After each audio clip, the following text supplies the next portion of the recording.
What is your definition of the West, and why has this become such a controversial idea? Well, the West is a term that embodies no longer just geography.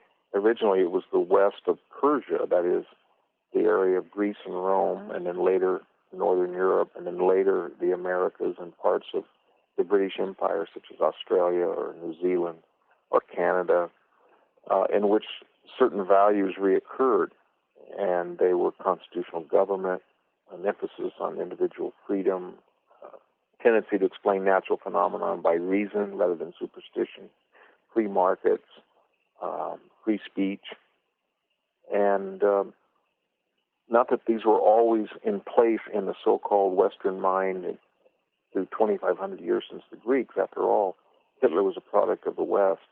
There was an inquisition.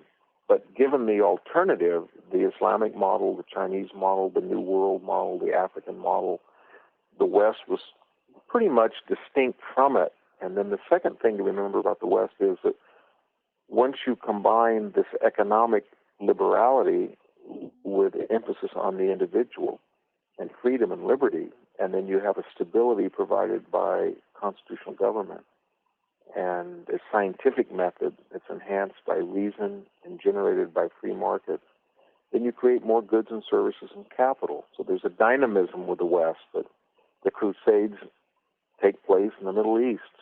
Cortez is in Mexico City.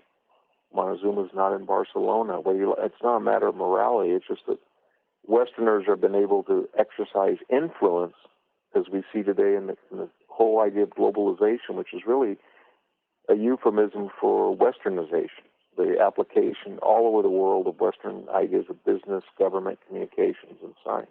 And that, because it's the most powerful and it's the most self-critical, it also puts the greatest burdens upon itself to be perfect. So a lot of people who haven't studied the system that they participate in, but they do know that it's self-critical, think that because it's not always perfect, then they don't think it's any good. They put impossible demands on it because they think that somehow we in the West must be gods rather than just mere humans. It's this Western idea of self-reflective criticism that puts such an inordinate burden upon us to be perfect. Unless we have leaders and scholars and moral and philosophical people of influence that can remind us that this is a positive trait within limits, then we become almost skeptics, cynics, nihilists. And that's the danger that the West, whether it's in 4th century Athens or 17th century France or 5th century Rome, that need to tear everything apart and examine it and almost self-destructive.